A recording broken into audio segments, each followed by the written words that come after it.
नमस्कार।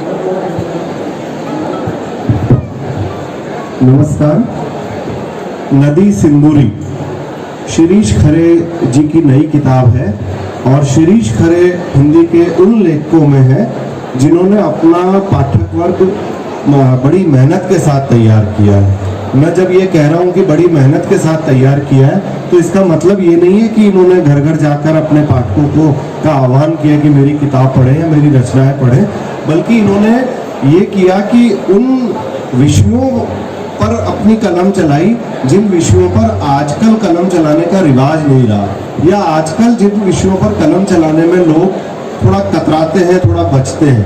तो एक देश बारह दुनिया ऐसी किताब थी कि जिसमें इन्होंने भारत के अलग अलग इलाकों में रहने वाले लोगों की अलग अलग तरह की मुसीबतों की बातों को इन्होंने दर्ज किया था। रिपोर्टाज विधा की किताब थी और आदरणीय अभय कुमार दुबे जी यहाँ बैठे हुए हैं। मैं उनकी उपस्थिति में ये बात कहना चाहता हूँ कि अब हमारा जो दौर है, हिंदी साहित्य का जो नया दौर है, वो न कहानी का है, न कविता का है, न उपन्यास का है। ये सब महान विधाओं का दौर अब मुझे लगता है खत्म हो गया है। अब कथेतर का दौर है। कथेतर यानी कि नॉन फिक्शन, यानी कि ऐसी विधाएं जिनको अभी तक हमने हाशिए का समझा और जिन पर हमने कम से कम आलोचना ने तो कभी जिनको बहुत महत्व नहीं दिया, लेकिन पिछले 20-25 सालों में आप देखिए हिंदी की कौन सी किताबें सबसे अधिक लोकप्रिय हुई है।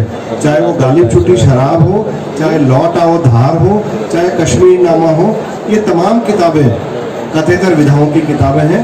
और उसी श्रृंखला में इनकी किताब थी एक देश बारह दुनिया।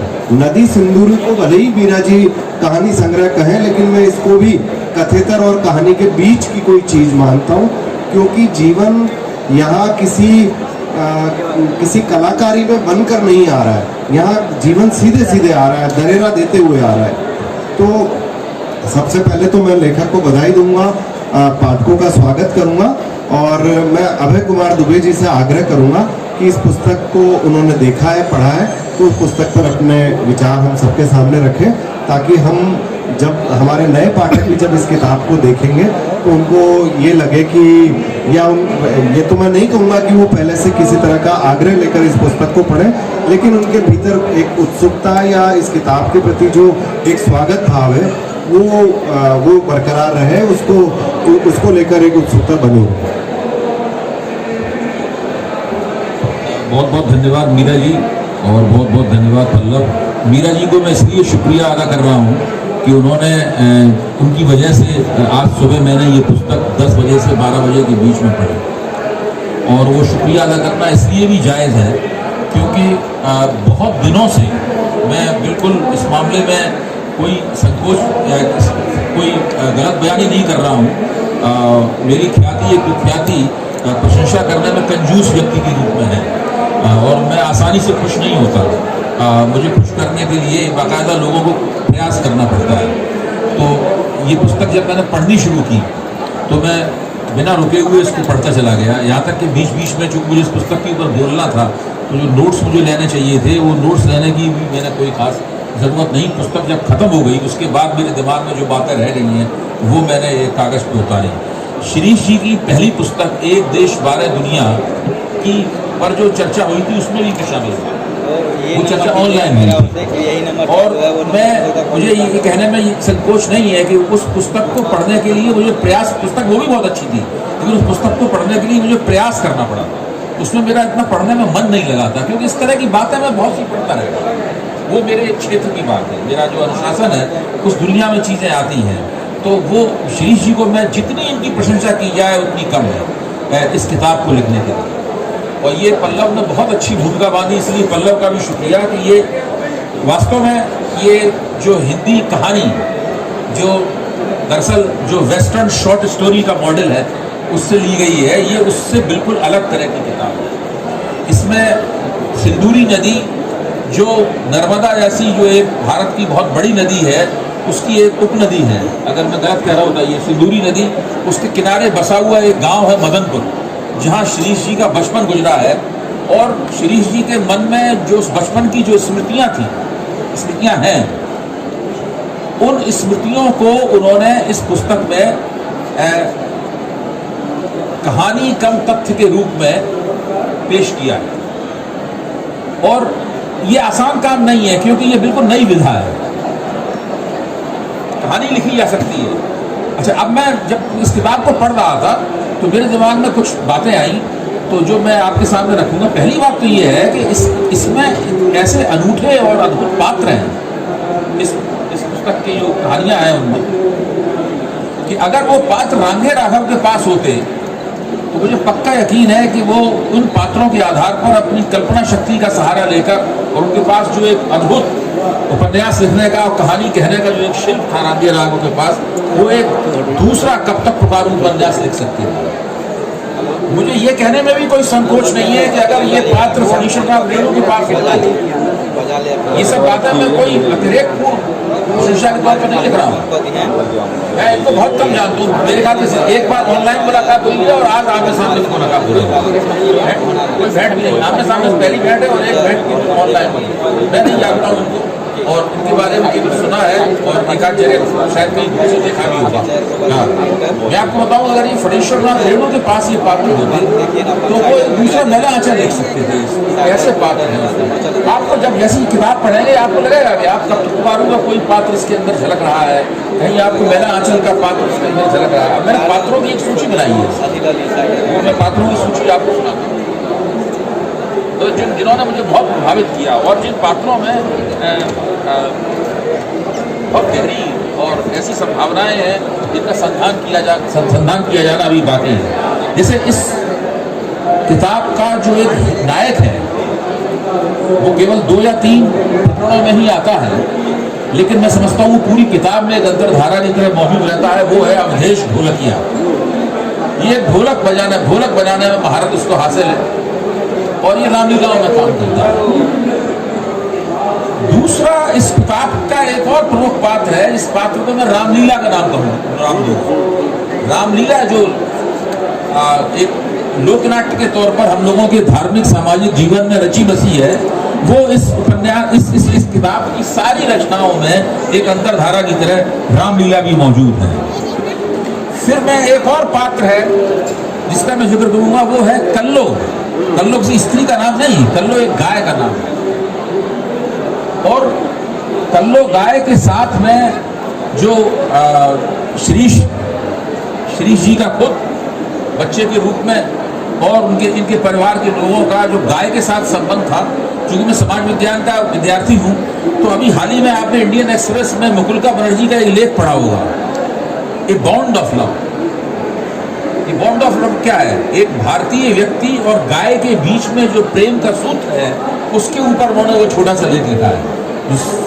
इंडियन एक्सप्रेस के संपादकीय पृष्ठ में दूसरा आर्टिकल जाता है छोटा, ये बॉन्ड ऑफ लव, जिसमें मुकुलिका जी ने लिखा है कि एक तरफ तो गो भक्तों की खून की प्यासी भीड़ है जो किसी भी व्यक्ति को गो मांस बेचने के नाम पर लिंच करने पे आमादा है, दूसरी तरफ सरकार है जो गोरक्षकों की हिमायत करती हुई दिखाई पड़ती है, और तीसरी तरफ जो गाय से प्रेम करने वाले समाज और गाय के प्रति स्नेह रखने वाले व्यक्तियों का खिल्ली उड़ाता हुआ बुद्धिजीवी वर्ग है।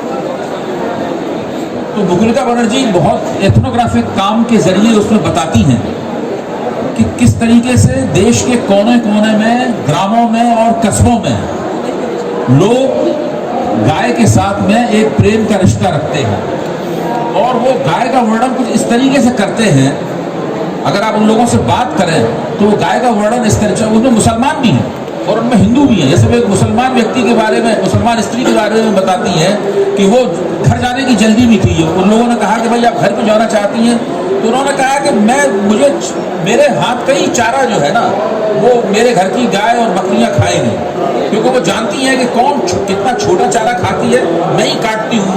चारा छोटा होगा कि बड़ा होगा, अगर मैं नहीं खिलाऊंगी तो वो भूखी रह जाएंगी। फिर एक दूसरा पात्र ये कहता है कि वो गाय इस तरीके से चलती है, लचकती हुई मचकती हुई चलती है, तो जो कल्लो गाय है जिसकी कहानी शुरू होती है उसकी चर्चा से वो बिकने वाली है, और फिर वो किस तरीके से बिकती है, तो वो बहुत अनूठी कहानी है। उसके लिए आपको जितना साधुवाद दिया जाए उतना कम है। और आप लोग इस किताब को जरूर पढ़िए। मैं बहुत ही खुश्क और लंबी और प्राणांतक रूप से उस तरह की खलीस किस्म की अंग्रेजी हिंदी में लिखी हुई किताबें पढ़ता और लिखता रहा हूँ। हाँ, लेकिन ये एक पुस्तक है, इसको पढ़ने का तजुर्बा बिल्कुल अलग तरह का है। एक और कहानी है जिसका एक पात्र है यादव मासा। ये बिल्कुल सीधे ऐसा लगता है मेरा आंचल से आए हुए हैं, है कि नहीं? यादव मासा जो है मेरा आंचल से आए हुए हैं। जब वो उनका एक शिष्य जब गांव में गैर कानूनी दारू बेचने के लिए जीप में आता है, तो यादव कहते हैं कि हमने तुम्हें जाई के लिए पढ़ाओ तो वो उसको लड़का एक उतर कहता है कि अबे साले गालियां देता है माँ बहन की, हट जा तू, घर गांव का मास्टर होगा, तुझे भी फिट में कर दूंगा। तो वो तन के जीप के सामने खड़े हो जाते हैं। बावन दास वाला, बिल्कुल बावन दास वाला है कि नहीं मामला है जो मेरा आंचल में, तो तन के जीप के सामने खड़े हो जाते हैं और कहते हैं कि अब तो मुझ पे जीप चढ़ाए दे। हमें बाद में अफसोस है कि मैंने तो पढ़ाओ तुम, मैं इसलिए भाषा बोल पा रहा हूँ कि मैं इटावा का रहने वाला हूँ। और वो हाँ तो वो सब बुंदेलखंडी ब्रज और कनौजी मिली हुई भाषा हम लोग बचपन में बोलते रहे। तो वो पढ़ा, तो वो जो उसका शिष्य है वो घबरा जाता है, उतर कहता है कि नहीं मास्टर साहब ऐसी कोई बात नहीं है। और फिर दूसरे दिन अगले दिन उनका हृदय गति रुक जाने से देहांत हो जाता है यादव मास्टर। और जब लोग पूछते हैं कि भाई इतना क्यों देहांत हो गया, तो यही बताया जाता है कि यही कहते रहे ऐसे तो हमसे कोई आज तक बोलो ही नहीं। इतना उनका वो एक विलेज इंटेलेक्चुअल है जिनका एक ग्रामीण बुद्धिजीवी है, जिनका उस गांव में बड़ा सम्मान है। सब लोग उनकी आदर करते हैं, वो निकल जाते हैं, लड़के बदमाशियां जाना बंद कर देते हैं। किसी को भी डांट के कह सकते हैं जाओ अपने घर पे जाओ जाके पढ़ो, मतलब जो है। और लोग उनकी बात मानते हैं, उनका सम्मान करते हैं। उनको शहर भेज दिया गया था, लेकिन फिर वो उसकी गाँव में आकर रहने लगते हैं, क्योंकि जिंदगी में ज़्यादातर हिस्सा उन्होंने गाँव में बताया था। तो एक वो यादव मास्टर जो है वो एक ऐसे वक्त की नुमाइंदगी करते हैं जो वक्त हम लोगों के हाथ से जा चुका है। अब न ऐसे लोग होते हैं और न ऐसा वक्त होता है, ना उस तरीके का गांव होता है। ये शिरीष को मेरा एक बार फिर से मैं धन्यवाद देता हूँ, इन्होंने उस वक्त को, उस हस्ती को अपनी इस कहानी के जरिए हम लोगों के बीच में रखा। ऐसी अद्भुत और अनूठी कहानी है। फिर इसमें बहुत से लोग हैं। इसमें देखिए जो गांव की अंदरूनी राजनीति है उसकी नुमाइंदगी करने वाले दो शख्स हैं। एक है उसमें कृपाल सिंह, एक है मीराबाई। और आप देखिए वो गौंड हैं, आदिवासी हैं मीराबाई। और वो एक ऐसा गांव है जहाँ पे आदिवासी गौंड जो है हिंदुओं के साथ रहते हैं, हिंदुओं मुसलमानों गैर आदिवासियों के साथ रहते हैं। और दोनों के बीच में आदिवासी और गैर आदिवासी होने का कोई झंझट नहीं है उसके अंदर। अब यहाँ पर मैं शिरीष जी की थोड़ी सी आलोचना भी करूँगा। शिरीष जी ने अपनी भूमिका में लिखा है कि वहाँ के जो गौंड आदिवासी हैं वो अन्य आदिवासियों के मुकाबले थोड़े से समृद्ध जरूर हैं, लेकिन सांस्कृतिक रूप से विपन्न है। तो मैं ये जानना चाहूँगा और मैं चाहता हूँ कि मुझे बताएं कि क्या अगर आदिवासी गैर आदिवासी समाज के साथ रहेंगे तो क्या वो सांस्कृतिक विपन्नता के लिए अभिशप्त होंगे, या उसको सांस्कृतिक विपन्नता कैसे समझा गया? ये आदिवासी और गैर आदिवासी संस्कृति की जो संकरता है, यानी उसकी जो सामासिकता है, उसका जो सिंक्रेटिज्म है, वो सिंक्रेटिज्म उस तरफ या इस तरफ कहीं ना कहीं सांस्कृतिक विपन्नता पैदा करता है। ये हमें कोई सांस्कृतिक शुद्धता के विचार का पालन करना चाहिए कि भाई हम अलग ही रहेंगे ताकि हमारी संस्कृति में जो है ना दूसरे तत्व ना आ जाएंगे। अब मैं तो निर्मल कुमार बोस के लिखे हुए के समाजशास्त्र का इस मामले में अनुगामी हूँ। निर्मल कुमार बोस ने हम लोगों को बताया है कि किस तरह से आदिवासी समाज गैर आदिवासी समाज के साथ में जबरदस्त अन्योन्य क्रिया करता रहा है। और उस प्रक्रिया में जो गैर आदिवासी समाज है, जो हिंदू समाज है, उसने आदिवासियों से बहुत कुछ प्राप्त किया है। जो जगन्नाथ रथ यात्रा आप कहते हैं, ये क्या है? जगन्नाथ रथ यात्रा कोई हिंदू पुराणों और वेदों के मुताबिक नहीं है, ये आदिवासी समाज की देन जगन्नाथ रथ यात्रा। उसके बाद आदिवासी बड़े उत्साह से रामनवमी में हिस्सा लेते हैं, वो हनुमान जी के प्रति भी श्रद्धाव्रत रहते हैं। तो अब इन चीज़ों को हम लोग कैसे समझें? हर संस्कृति अपने आप में सामासिक होती है, ऐसी कोई संस्कृति नहीं होती जो कोई किसी एक ही तत्व से मिलकर बनी हो। हर संस्कृति सिंक्रेटिक है। ये बात सही है कि उस संस्कृति को बरतने वाले लोग उसे एक इकाई के तौर पर बरतते हैं। बरतते समय ये नहीं देखते कि हम उसके फलाने हिस्से का पालन कर रहे हैं, इस हिस्से को छोड़ दें। ये तो हमारे और पल्लव जैसे विश्लेषणों का काम है, वो बताते रहे संस्कृति के अंदर इतना घटक है, लेकिन उसको संस्कृति का संस्कृति में जो रचा बसा है, जो संस्कृति में जीवित है, वो तो उसको एक समग्र पूर्णता के साथ में एक कल्चरल होल के साथ में उसको देखता है। तो मैं ही कहूँगा इस बात को पुनर्विचार किया जाए। प्रस्ताव मेरा यह है कि क्या वे गौण सांस्कृतिक रूप से विपन्न है या सिंक्रेटिज्म की वजह से, सामासिकता की वजह से उनकी संस्कृति में कुछ ऐसी विशेषता आ गई है जो वो अलग रहते तो शायद वो ना आ पाते। फिर आप ये भी देखिए कि उस गांव के ऊपर उस गांव का जमींदार भी गौंड ही है। ऐसा नहीं है कि कोई ब्राह्मण ठाकुर गांव का जमींदार हो, गांव का जमींदार भी गौंड है। इतना उसका उस महिला का दबदबा है मीराबाई का, उसको चुनाव हराना मुश्किल है। उसको चुनाव हराने के लिए राम कृपाल सिंह जो हिंदू समाज से आते हैं, उन्हें बहुत सारी तिकड़में करनी पड़ती हैं। और फिर वो राम कृपाल सिंह एक तरह से इस किताब के खलनायक भी है, बड़े मनोरंजक विदूषक किस्म के खलनायक है। हाँ, वो इस किताब के खलनायक भी है राम कृपाल सिंह। और उस किताब में एक और अद्भुत अनूठा पात्र है, वो है भूरा। तो इस भूरा राम कृपाल सिंह और अवधेश ढोलकिया का जो त्रिकोण है, वो इस कहानी के इसकी दो कहानियों की रचना करता है। पहली कहानी के अंदर इस पूरे त्रिकोण के बीच में क्या है? समलैंगिकता, पुरुष समलैंगिकता। और वो इतने रोचक तरीके से, इतने मार्मिक तरीके से उस कहानी में निकल कर आई है।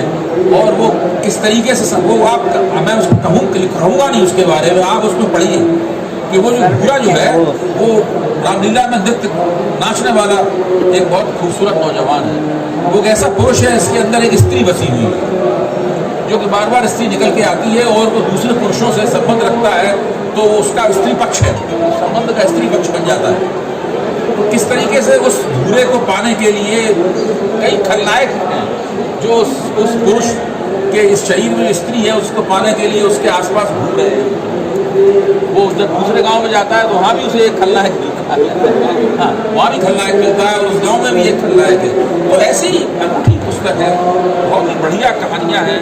इसमें एक धन्ना चोर नाम का एक पात्र है जो इतना काला है कि वो रात के अंधेरे में आसानी के साथ गुम हो जाता है। और फिर इसके अंदर एक बिलथारी वाली है महिला, जिसके सौंदर्य का वर्णन शिरीष ने उसके अंदर किया है। और वो तब वो उसको आप पढ़ेंगे तो आपको खुद भी अपनी बचपन की स्थितियों में इस तरह की स्त्रियां जो हैं वो आपके सामने आ जाएंगी। फिर चिड़ियों का एक घोंसला है, एक चिड़िया है इसके बारे में कहानी की चर्चा शुरू यहाँ से होती है कि वो चिड़िया मर गई है, तो चिड़िया को उठा के फेंक देना चाहिए। लेकिन जब उठाने के लिए कोई जाता है तो लगता है चिड़िया तो उड़ गई है। और उसके घोंसले में जो है वो दो बच्चे हैं और बच्चे उस भीगे हुए चने उसमें रख देते हैं। किस तरह एक दिन बच्चे भी बड़े होकर उस घोंसले से उड़ जाते हैं। तो ऐसा अनूठा उदात्त भाव उस कहानी के जरिए उसका संचरण होता है कि मैं आपसे क्या कहूँ। तो मैं तो आपसे यही कहूँगा कि मैं आज इनका शुक्रिया अदा कर रहा हूँ। जब इस किताब को आप पढ़ेंगे तो आप भी इनका शुक्रिया अदा करेंगे। और मैं से कहूँगा कि ऐसी पुस्तकें अगर उनके पास और इस तरह के तजुर्बे हैं, देखिए हर व्यक्ति के जीवन में एक उपन्यास, एक कहानी तो होती ही है। सबके जीवन में एक, अगर हमें लिखना आता है तो उसको लिख देते हैं, नहीं लिखना आता है तो हमारे मन में ही रह जाते हैं। लेकिन साहित्यकार वो होता है जो उस एक उपन्यास और एक कहानी से परे जाके भी कुछ लिख सके। तो वहाँ पर कल्पना का, शिल्प का, इन सब चीज़ों की आवश्यकता पड़ती है। तो मैं तो श्री जी से कहूँगा कि इस उपन्यास इस किताब को लिखने से जिस रास्ते में चल पड़े हैं उस रास्ते में चलते रहें और कुछ और नया इसी तरह का सृजन करें। बहुत बहुत धन्यवाद आदरणीय दुबे जी। दुबे जी को हम सब लोग टीवी पर खूब देखते रहे हैं, सार्वजनिक मंचों पर भी आपकी उपस्थिति को हम सब लोग सुनते रहे हैं। लेकिन मैं ये उनका एक तरह से नया रूप देख रहा हूँ कि किसी किताब पर, और वो भी साहित्य की किताब पर भी आप इतना डूब कर, इतना इत्मीनान से, इतनी गहराई से बात करेंगे। सचमुच सुख की बात है। सुख की बात एक और आपके साथ शेयर करना चाहता हूँ। शिरीष जी जो हैं वो अपनी पहली किताब एक देश भारत दुनिया के लिए उनको एक सम्मान की घोषणा हुई थी, स्वयं प्रकाश स्मृति सम्मान। कल 11:30 बजे यहीं इसी विश्व पुस्तक मेला के लेखक मंच पर आपका सम्मान होना है, विष्णु नागर जी और इब्बार रब्बी जी के हाथों। आप सबसे आग्रह करूंगा कि न केवल आप नदी सिंदूरी पढ़ें, बल्कि एक देश भारत दुनिया भी पढ़ें और कल शिरीष जी के अभिनंदन में भी शामिल हो। शिरीष जी से मैं आग्रह करूंगा कि अपनी पहली किताब के बाद जब उन्होंने एक दूसरे किस्म की किताब लिखी या दूसरे किस्म के फॉर्मेट को अपनाया, तो वो अनुभव अपने कैसे रहे, संक्षेप में पाठकों के साथ साझा करें। शिरीष खरे। पहली किताब जब मैं लिख रहा था तो मैं मतलब उसमें नहीं था कि कौन सी विधा चुनूं, क्योंकि ये काम प्रकाशक का है, आलोचक का है। वो अपनी सुविधा से ये तय करते हैं कि इसको इस खांचे में रखो, इसको इस खांचे में रखो। मुझे तो अपनी बात कहनी थी। और एक समीक्षा के आलोचक थे, उनके माध्यम से मुझे पता चला कि इसमें प्रयोग हुआ है। उन्होंने कहा ये विशुद्ध रिपोर्टाज नहीं है, इसके अंदर बहुत सारी विधाएं हस्तक्षेप कर रही हैं। इसमें जो है वो फिक्सन भी है, इसके अंदर कविता भी है, डायरी भी है, रेखा चित्र भी है, और मतलब बहुत सारी चीज़ें हैं, और वो आपस में हस्तक्षेप कर रही है। और ये ऐसा रिपोर्टाज इसमें प्रधान है, और इसमें जो है वो यात्रा भी है, पड़ाव भी है, संस्मरण भी है। तो मतलब मैं ऐसे बंद के नहीं लिखा था, मुझे जो कहना था वो मैंने कहा, और मुझे पता नहीं था कि ये कौन सी विधा है। बाद में इसको रिपोर्टाज किया गया। ठीक यही चीज़ इसमें आई। जब मैं इसको लिख रहा था नदी सिंदूरी को, तो मेरे दिमाग में यही था कि मैं कथेतर लिखूंगा, और कथेतर ही एक तरह से ये है। चीज़ें केवल कहाँ बदली हैं, वहाँ बदली हैं जहाँ मैं बहुत ज़्यादा सोच रहा था, लिख रहा था, तो वो एक दृश्य बन रहा था, वो एक घटना बन रही थी, उसमें एक स्टोरी फॉर्म आ रहा था, एक डायलॉग आ रहा था, और मुझे लगा वो डायलॉग के जरिए कहना चाहिए। तो बस उतना ही फिक्सन है। बाकी नदी का नाम तथ्य है, गांव का नाम तथ्य है, मैं उसमें हूँ वो तथ्य है, वो जो कैरेक्टर है उनके ज़्यादातर लोगों के नाम तथ्य है, और घटनाएँ भी तथ्य है। तो ये जो है कथा और कथेतर के बीच में कोई चीज़ है, और वो उस तरह से वो चीज़ आई है। इसको लिखने के पीछे मेरा मकसद ये है कि हाँ, जो बड़ी बड़ी चीज़ें होती हैं तो वो सब लिखते हैं। जैसे सभ्यताओं की बात होती है तो बड़ी सभ्यता पे काफ़ी किताबें हैं और लिखी जाती हैं, नदियों पे काफ़ी किताबें लिखी जाती हैं, नर्मदा पे भी लिखी जाती है। तो ये नर्मदा की सहायक नदी, और मेरा मानना था कि छोटी नदियों और वहाँ की जो अपनी संस्कृति है उस पर भी बात है। उदाहरण के लिए नर्मदा को पवित्र नदी माना जाता है, और नर्मदा को जो पवित्र नदी माना जाता है तो बहुत सारे कर्मकांड भी हैं। लेकिन ये जो सिंदूरी नदी है, ये पूरा उससे उसका कोई लेना देना नहीं धर्म से। लोग उससे सामाजिक तौर पे जुड़े हैं और सरल और सहज तौर पे जुड़े हैं। तो जहाँ से जो नदी बहती है वहाँ पर बहुत तालाब और बावड़ियाँ नहीं है, यानी कि जिस गांव से नदी बहती है वो गांव का अपना एक अलग कल्चर होता है। और जब मैं मदनपुर को अपने तरीके से देखता हूँ तो मुझे कल्पना नहीं कर सकता कि एक नदी के बिना गांव कैसा होगा। और जब मैं रास्तों से गुजरता था तो कोई नदी दिखती थी, तो जो नदी बह रही होती थी तो मुझे लगता था ये मेरा अतीत है, और जो सूखी होती थी वो मुझे लगता था वर्तमान है या भविष्य, क्योंकि जो नदी है वो सूख रही है, और नर्मदा की कई नदियाँ सूख रही हैं। तो इसका जो विषय वस्तु वो एक देश भारत दुनिया की विषय वस्तु है, जिसमें आधुनिक विकास की हमने बात करी है। और आधुनिक विकास में जो उदारीकरण और निजीकरण है उस आयाम से इस पर बात करें कि ये दौर जो है समकाल का है, और उस समकाल के दौर में ये जो है नदियाँ सूख गई हैं, पहाड़ कट गए हैं, जंगल कट गई हैं। लेकिन आज से 20-25 साल पहले जब वहाँ पर उदारीकरण नहीं पहुँचा था तो खटारा बस से जो है भोपाल से 12-1 बजे अखबार आता था। वो समाज कैसा था? वो समाज में नदी को लेकर आदमी रोता था, उसके साथ बात करता था, गाता था, हंसता था। एक तरह से उसका वो जो चीज़ थी वो अतीत की चीज़ थी। तो मेरा कहने का मतलब यही है कि इस चीज़ में मैंने वही करने की कोशिश करी है। और मैंने तो सोचा नहीं था कि मैं अपने गांव से कभी भोपाल जाऊंगा, लेकिन जब पहली बार भोपाल गया तो मुझे सबसे जो आश्चर्यजनक बात लगी वो ये लगी कि पानी बिक रहा था। हमारे यहाँ पानी कभी बिक नहीं रहा था, और वहाँ पर जो है बहुत सारी चीज़ें थी जो खरीद के ली जा रही थी, जैसे अमरूद था या नींबू था। तो वो सारी चीज़ें जो है अब मुझे ये लगता है कि जो है वो आगे जो है वो हवा भी किसी को शुद्ध चाहिए तो वो भी बिकेगी। तो ये कहीं ना कहीं वो जो है उजाड़ कथा है, उजाड़ कथा के दौर में उस स्मृति को लिया है, क्योंकि कहीं ना कहीं वो ख़त्म ना हो जाए, इसके लिए मैंने वो ये इस तरह की कहानी को लिया है जी। धन्यवाद शिरीष जी। शिरीष जी ने अपनी इस दूसरी किताब को लिखे जाने की प्रक्रिया भी बताई और पहली किताब के भी कुछ अनुभव हमारे सामने रखे। इस बातचीत में जो अभय कुमार दुबे जी ने जो अभी कहा और जो कुछ बातें शिरीष जी के वक्तव्य से हम लोगों ने सुनी समझी, मैं एक बात ये कह सकता हूँ, मुझे बार बार याद आ रहा था आचार्य हजारी प्रसाद द्विवेदी का निबंध अशोक के फूल। बड़ा पुराना निबंध, लगभग 50, 60, 70 साल पुराना वो निबंध, और वो निबंध हमको बार बार याद दिलाता था कि शुद्धता जैसी कोई चीज़ नहीं होती, शुद्धता अपने आप में एक मिथक है। मैं ध्यान से सुन रहा था दुबे जी को। दुबे जी ने कहा था कि जो सामासिकता है, एक तरह का कुछ भी चीज़ ढूंढना बड़ा मुश्किल है, खराब बात है, खराब प्रवृत्ति है। और सामासिकता क्या है?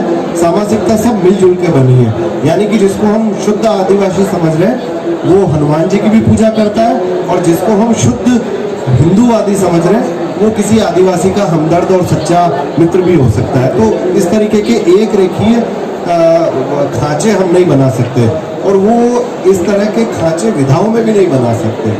अब नई शताब्दी का जो साहित्य है वो हमको बार बार ये बताता रहेगा कि आप चाहे शिरीष खरे ने कहानी समझ के लिखा है, हो सकता है वो रिपोर्टाज हो, चाहे उसको आलोचक डायरी कहते रहे, लेकिन हो सकता है उसमें अभय कुमार दुबे किसी उपन्यास की एक तांता ढूंढ लें। जिस तरह से उन्होंने पात्रों के नाम बताए, कहानियों में अलग अलग कहानियों में पात्रों की आवाजाही बताई, तो उस सब से हमको ये लगता है कि ये जो फ्यूजन है, असल में ये फ्यूजन नहीं है, असल में ये विधाओं की अंतरक्रिया है, जहाँ बने बनाए रूपबंध टूट जाते हैं, और ये समय असल में रूपबंधों के टूटने का ही है। जब ये रूपबंध टूटेंगे, पुराने रूपबंध टूटेंगे, तब नए रूपबंध आएंगे, और नए रूपबंधों में ही हम अपने समय की सबसे प्रामाणिक और सच्ची बातें लिख पाएंगे, तभी यथार्थ निकल कर आएगा।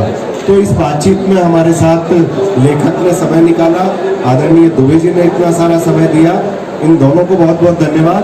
मैं सामने बैठे हुए हिंदी के जाने माने आलोचक आलोक गुप्ता जी, डॉक्टर प्रोफेसर नामदेव जी और सभी मित्रों, ज्ञान प्रकाश विवेक जी, बहुत सारे लोग हैं जिनके सबके नाम मैं नहीं ले पा रहा हूँ, लेकिन मैं देख रहा हूँ कि नौजवान मित्रों की खासी उपस्थिति है, और ये उपस्थिति एक बात और संकेत कर रही है कि 100 साल से ज़्यादा पुराने इस पब्लिकेशन हाउस ने सच में नए लोगों को साथ में लाने का बीड़ा उठाया। मैं अभी जो नई किताबें आपकी आई है, मैं देख रहा था कि एक एकदम युवा शायर है, उनका ये नाटक आया है जॉन एलिया का जिन्न, इरशाद खान सिकंदर।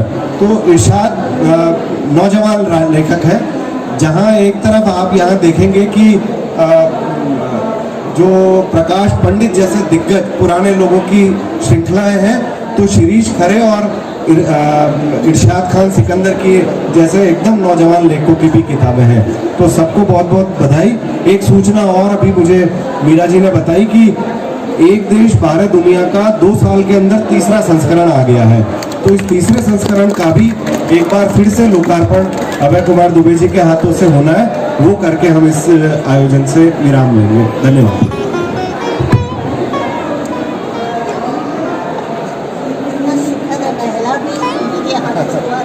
और ये 3rd एडिशन है।